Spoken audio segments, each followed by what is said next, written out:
Welcome to the Mom Owned and Operated podcast, the podcast about moms and for moms, where we have candid conversations about running a business, raising a family, and remembering ourselves.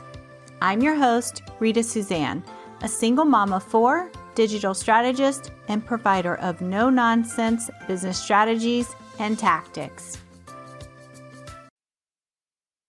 Hi, this is Mom Owned and Operated. I am Rita Suzanne, and today I have my guest, Tanya Alvarez, with me. Tanya, I'm so excited to chat with you today. Please tell everyone all about you, your family, and your business.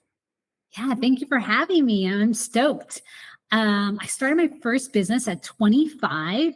I did not have a trust fund or a rich uncle or anything, and all I had is credit cards. And I was actually probably still paying off my college debt. And I grew to over 1 million within the first year, continued growing it, eventually sold it, invested in others. And I built what I wish I had when I started my first business. And it came to me when I was training for the Boston Marathon. And even though I was a collegiate athlete, I still joined a team so I can have that training, so I can have other peers, because joining a marathon and doing it is a whole thing, right? It's like overwhelming. You get through some injuries, the support, and the coach. I need a coach to course correct me because there are some things where I didn't even see. And I was like, what the heck? Why don't entrepreneurs have this? So there's like lots of communities, but I mean like a group of like 5 people where you're sharing, your progress, where you're getting tips, where they know all about like what's going on in your life, and then they're course correcting you. And that's where the genesis happened. It was just basically that. Love it. And you're a mom. So how many little ones do you have? Yeah, I am a mom of 2 kids, a 2-year-old and a 4-year-old. And I had a 7% chance of having one. Wow. And I'm really, really fortunate to have 2, and it was through IVF. So I'm stoked, and I had them later in life, and just right now I'm in that fun stage, right? Where they're full of joy and also demands much of your time, and just like understanding that beautiful rhythm to make life happen. Yeah, I went through 5 years of infertility too. So I feel like it's so exciting when you finally get that positive pregnancy test, and I had to go through like all the treatments and stuff too. I didn't have to go through IVF, but all of the emotions that go with that, Nobody much. talks about it. Now they're talking about it a bit more, but really there's nothing you can do that's like, you can't run more, like, you can't work harder. It's just like the only thing you could do is have hope. Yeah. And every time it's like you get the test and it's like, nope, not pregnant. And you're just kind of like, or nope, you don't have any embryos, and you're just devastated, but you just gotta bring yourself back up and like continue with hope and surround yourself with people who bring that out and tell you not to give up. Yeah, it's really emotionally taxing, right? Because you're just like so devastated and mad at yourself, right? Because it's all your fault, obviously. Yeah, you're like, how can I could do this better? Why am I the only one? And then you realize later on, when you do have a kid or you tell somebody their story, you're not the only one.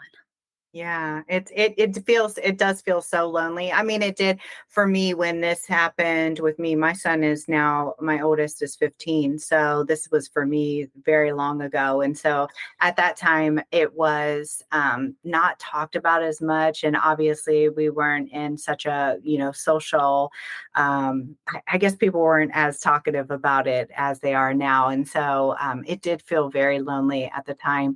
And so I'm glad that people are discussing it more, and there are more resources and more tools and support for it. So, and also like, congratulations to you. That's such a big hoop to overcome. And so I remember reading in your bio that you said you struggled with bitter bone disease. Like how? Yeah, osteogenesis imperfecta. So it is, what that means is brittle bone. So the level could be, the spectrum is this: if you're pregnant and the baby's in your womb, they start breaking bones. And then when you deliver them, they might live 1 or 2 weeks. right? Wow. It's that level to the next one is could be like they're in their wheelchair bound and they've been like they've broken over 200 bones. And to my level, which is like maybe when I was right around my 20s, I had bones of like a 50 or 60-year-old, right? Wow. So I've only broken 2 bones, but like everything else is like intact. I just have like almost like osteopenia and all of that for my age. So Hmm. that was something that's one reason why we also went through the IVF route. We did genetic testing. So now my kids will not be passing on this disease. That's wonderful. That's wonderful. Science, brilliant. So I'm just waiting for science to like get my bones back and then I'll do an Ironman. Yeah, and for you to be an athlete with those, with that challenge is amazing as well, because it's scary to, just have that potential of a bone breaking or something while you're training. Scary. So tell us a little bit about your business. What do you do now in your business? So one of the big issues I've seen, and it happens to me, it happens to so many, is we're so damn close to our own business. And so, like, for example, you could be an expert at marketing, but marketing yourself, you're just all in your head, overthinking it, not sure. And you just need that sounding board. And also you need that accountability. So what I mean by that is accountability. People are like, well, I get my stuff done. Actually, the overachievers that need the accountability the most, right? And these are the ones that we kind of work with because we're like, we can do so much that we need to actually have boundaries and accountability on boundaries and understanding what is actually the best use of our time, right? Especially if you're a parent. So for the people we attract, our members are B2B service-based entrepreneurs that are anywhere from 6 figures to 3 million that want to make an impact, want to have a great lifestyle, but most importantly, want to be present in their family.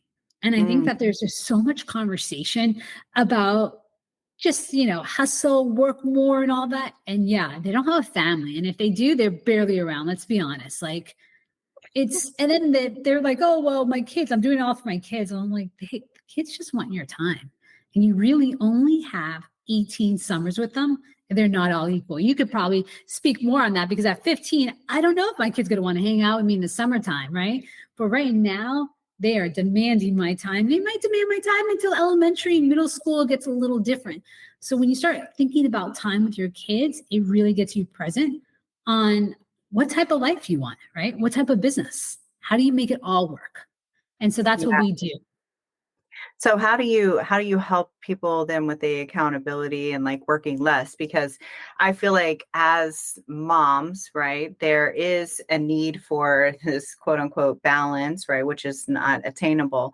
But I think that it's hard for some moms to kind of not work as much, right? To prioritize their time in other ways. So how do you do that?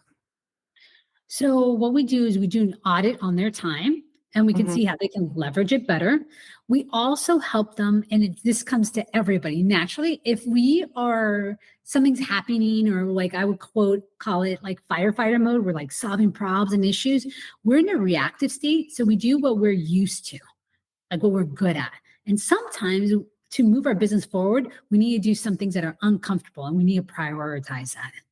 And when you're running your own business, what ends up happening is you just justify it. You kind of move that. Oh, I don't need to do that now. Oh, I could do that later. And you kind of do the things that you're comfortable with. Hmm. So how we hold them accountable, first we figure out, okay, what are the goals that are actually going to move your business forward? All Yeah. right, what's stopping you? Is it analysis paralysis? Is it a knowledge gap? Is it perfectionism? Like what's there? Then we actually figure out why.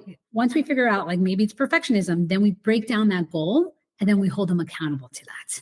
And then we also figure out how you can do this more efficiently because sometimes there's like a control scenario, Mm. right? So I want to back up a little because accountability works to get people moving. So let's say I'm like, hey, Rita, you're going to have to set up this, like, I don't know, do YouTube. I think it's going to be great. You're great on video.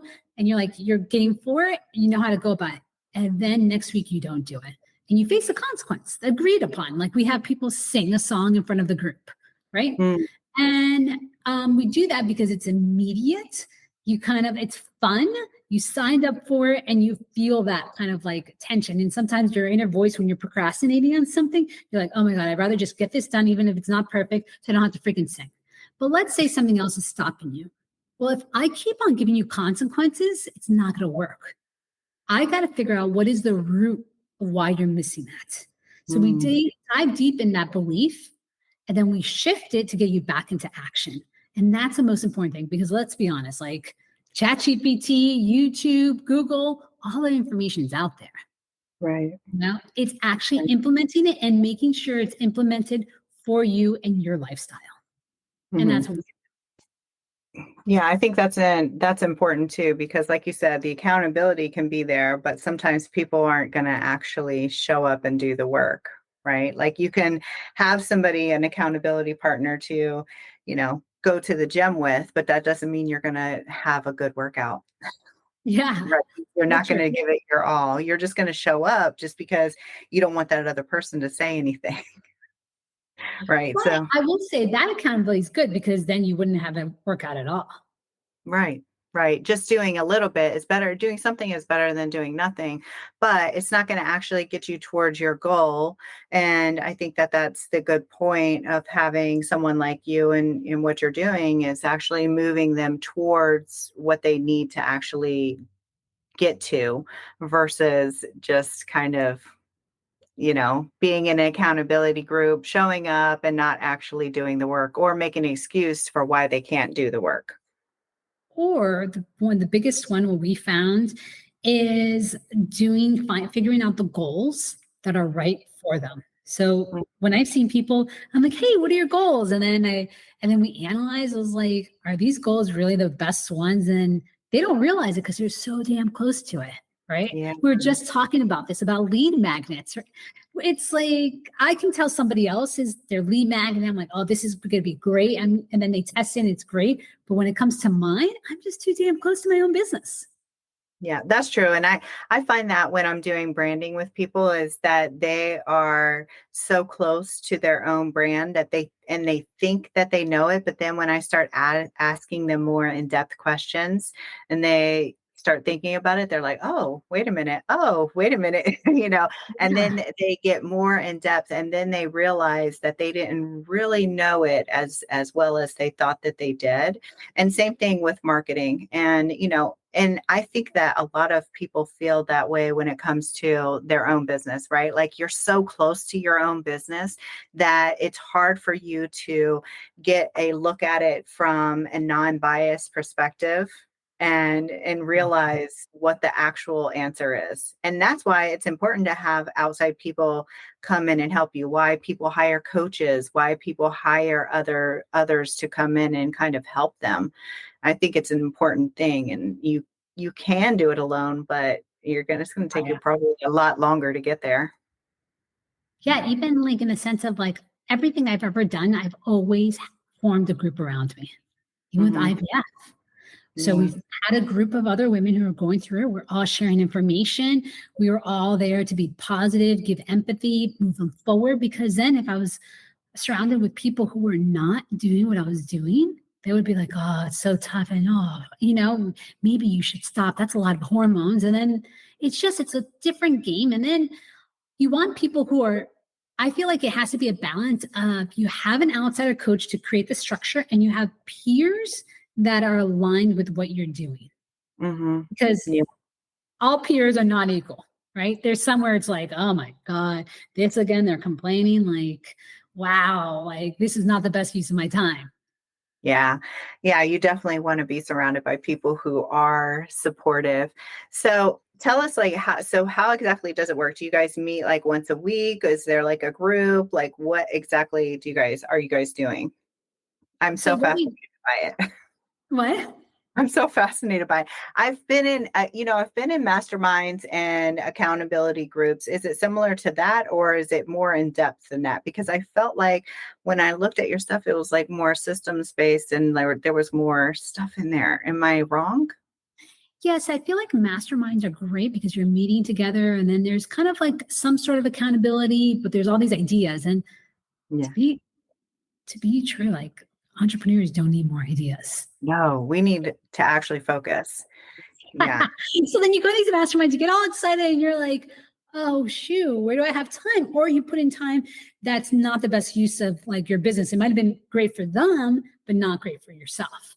And then the accountability groups, I think that it's hard to have an accountability structure. I think it works. The ones that annoy me is when they say accountability group. And then what it is like, you're in this big community, you post what you're doing. There's no follow-up. There's nothing. That's it. No one's being like, hey, Rita, or maybe if they did like, and say you stopped, then after a while, it just kind of goes. Right. Right. It all goes away. Yeah. So Yeah. we do have a more system. I like Yeah, how you yeah. said that. So Yeah, but it is more systemized where yeah, so we are big, and it's sometimes the things that are very common sense aren't things that we do because we're just so overwhelmed with time, right? So we need to build that habit. So one of the things is actually reviewing every month what you accomplished. Mm-hmm. And for example, we had one member who started doing the reviews, and she noticed that she tried out a new tactic on LinkedIn. It was generating her $100,000. She usually just does like referrals. And she was like, wow, if I didn't do that review, I would have totally forgotten that we got a client off of that. Wow. And it's these small little things because your day is just so quick as an entrepreneur that you forget what really does. So we actually set time to do what did you learn? What did you achieve? And we go through a whole system at it. Then we decide, okay, what in the next 90 days do you want to accomplish? We don't go for a year, 90 days, because things change. AI comes in and you're just like, whoa, there's a whole new thing. And then we break it down on what the goals you got to get done. And then we also help people figure out how can they actually get their time back. That's one of our big things. And how to go on vacation and unplug. Yeah. So for example, when I started my first business, I was 25. I had no clue what I was doing, but I was like, shoot, I'm a marketing person and everybody wants to talk to me. And every time I'm on vacation, I'm like on my phone, figuring things out, doing flyers. And I was like, I'm never going to freaking have a vacation. And I wanted to travel around the world. So I was like, okay, I'm just going to book a flight to I did Peru and I hiked Machu Picchu. And there was no internet. So I had to figure out how to have my team in place and the systems in place so it can run without me. Mm-hmm. And then they were empowered. I was like, whoa, I still have a business. This is awesome. And then I kept traveling more and more, but it helped me understand and removed myself. So I had the capabilities to invest in more companies, build more businesses, but that was a start of it, right? And that's what we do with entrepreneurs. We help them figure out how can we get you to take 2 weeks off? And you're like, 2 weeks off? No, my business. I'm like, you could do this. And then we set up a system in a sprint to get them to do that and get them to get their weekends back. And I love that. One of our entrepreneurs, when he came to us, he's like, I just need accountability. I'm working 80 hours. I'm at capacity. I really don't even want to take on clients. I have 2 toddlers. And then we're like, okay. So we got him his time back. Now he's doing 30 hours. He's with his family. And then he ended up growing his business, something he didn't even think he was going to do. He just wanted his time back. Yeah. Yeah. Which is great because I remember I started my business in 2014. I didn't take my first actual vacation until 8 years into my business.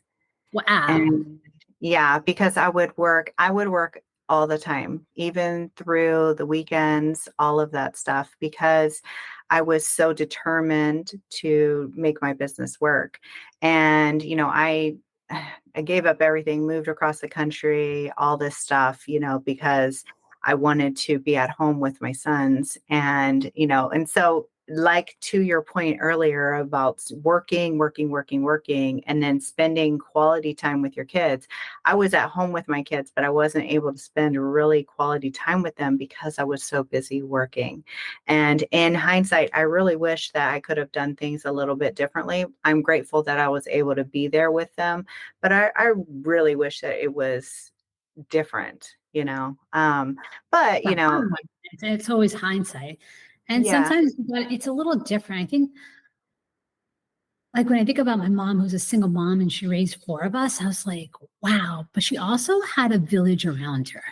And Mm-hmm. I think nowadays it's kind of like women are working and there's not that many villages. And it's like, it's a bit harder. So you got to do what you got to do and figure it out. But there are ways around it. And I think that probably back then there wasn't as many tools. Like there's so many systems now, right? And like more support and people talking about it.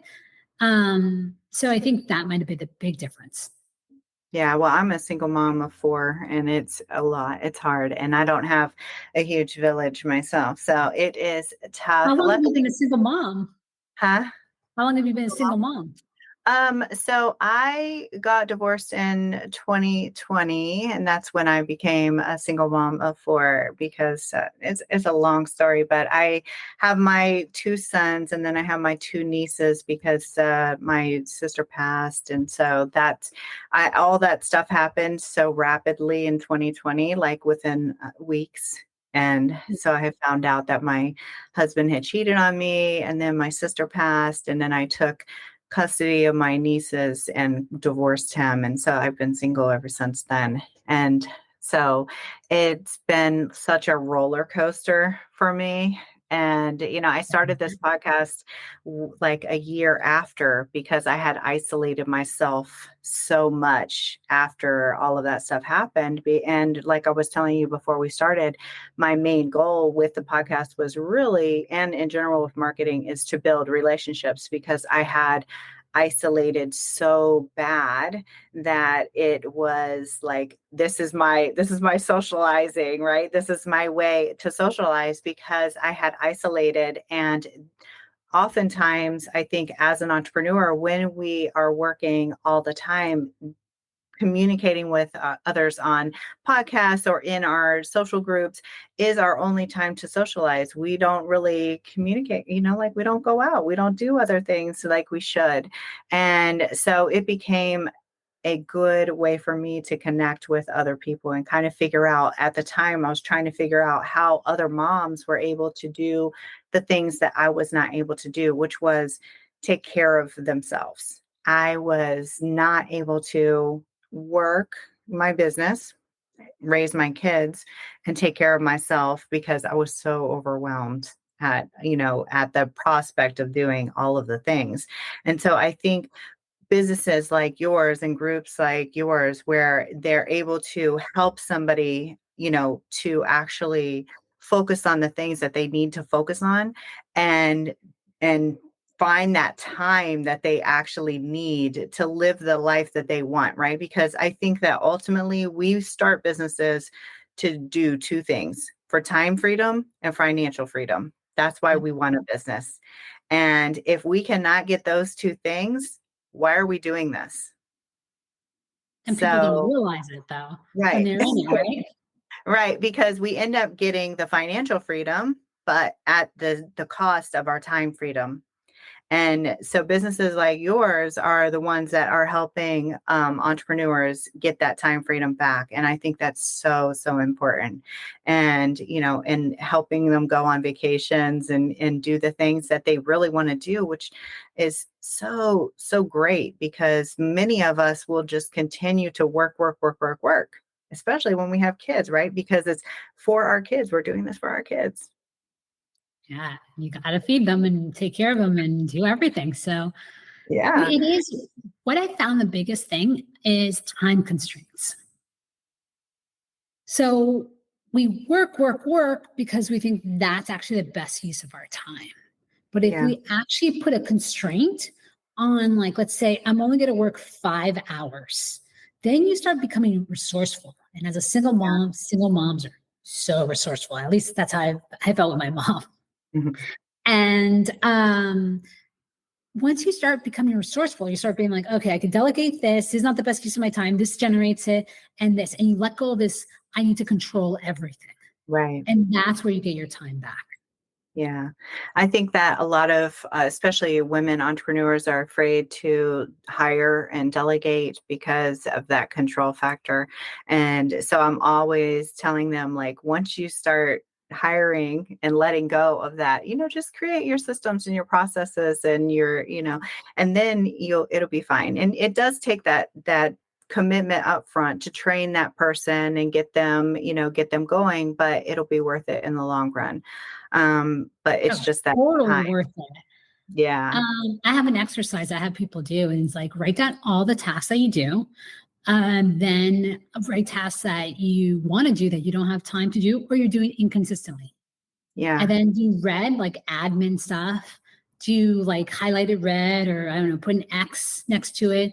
Yellow, highlighted yellow if it's like a systems or an automation process. Yeah. And then green for like marketing and sales. And when Yeah. you start realizing is like most of your day is in the red area. Mm-hmm. And would you hire a chef to clean dishes for $50 an hour? No. No. But people are doing that all day long. And they're like, Yeah. wait, I can't afford it, or I can't afford somebody that great. I'm like, no, you can find somebody for $5 an hour, Yeah. $4 to $5 on Upwork out there who's their expertise, who want to do it. And it's like a big change for their life. And then they're like, well, how do I trust them? I go, just like you trust other people. You have a conversation and you filter, and there's like a vibe. You kind of know it, right? Mm-hmm. And I know for them, like I'm teaching people new stuff, my VAs, and I'm also not only teaching them stuff, but I'm like helping them make a difference in their own life. Yeah. And, like you just give them little stuff at first and see how they do. You don't have to give them the whole thing initially, right? You Yeah. just give them something small, see how they do, and then just add on things instead of just, that's how they earn trust, right? And that's how you know if they're good at what they're supposed to be doing. Okay, so the way that I like to wrap this up is to talk about how you are taking care of yourself, right? Self-care is super important for us, especially as moms, because we often lose a little piece of ourselves when we become a mom. Not really. We gain a different identity, right? So, But how it are you? is true. You do kind of feel like I don't know, the first years I was like, wow, I have not prioritized myself. Like you just get lost. Like a shower is a luxury, right? Yeah. You're like, how did I get to this point where I'm not even showering? First of all, I can't even take a pee by myself. So Yeah, I like the bathroom. It's like, and solo then bathroom trips are no longer a thing. yeah, so it's all these things that you just realize. But I made sure that working out was a non-negotiable for me. Mm-hmm. Mm-hmm. And I realized that it's not just my fitness, it's more about because I work out, I'm able to de-stress, have more patience for my kids and more patience for my clients. And just, I come across differently because Yeah. it's nonstop. Like as moms, it's like, what is that called? When we have all these things in our head and we're constantly like thinking about, oh, did they get this jacket? We have to buy this? Mm-hmm. And men don't have it as much, but women are always kind of like thinking about it. There's a I'm whole all article in the New York Times about it. no. I believe I can't remember the name of it, but whatever that is, it's like we have all of this, and it's just like more and more and more. And we're like, wow, how the heck are we going to carry this all and then do everything? So my thing is fitness, release, and then I also journal because I do it.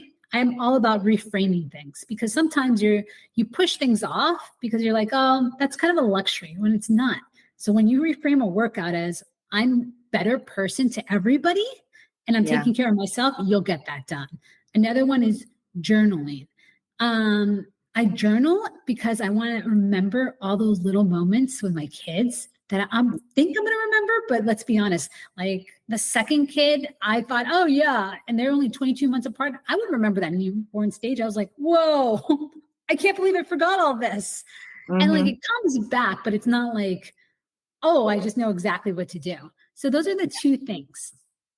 Yeah, those are important things. I think that a lot of times we don't prioritize ourselves, and I got away from journaling, but I still prioritize going to the gym a lot. But I needed that accountability. Like my best friend makes me go to the gym every single day, and now I don't think about it. But in that moment when I was saying that I was struggling, he was like, "No, you're going like every day." So and it got me back into the habit of taking better care of myself. And so for that, I'm super grateful.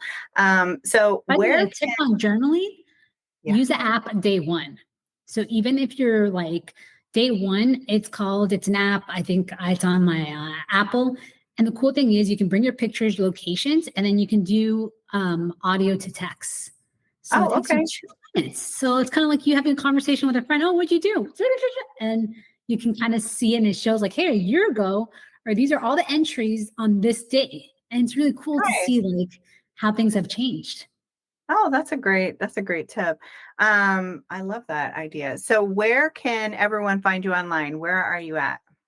Yeah, I'm on LinkedIn, Tanya Alvarez. You can also find me on Instagram, Tanya C. Alvarez, and you can reach out to me by email, Tanya at OwnersUP. And if you haven't got a VA or you're trying to figure out how to get 20 hours back a week, send me a direct message saying, hey, I heard you on Rita's podcast, and I'll send you the whole PDF that tells you from how to know which ones to delegate all the way to hiring and managing that person. Love it. Thank you so much. It's been such a pleasure. Yeah, thank you for having me. And there you have it. I want to encourage you to remember that being a mom who runs her own business is not easy. We all struggle, but just keep moving forward and don't forget to make time for yourself. As moms, we are usually the first thing to go to the bottom of the list.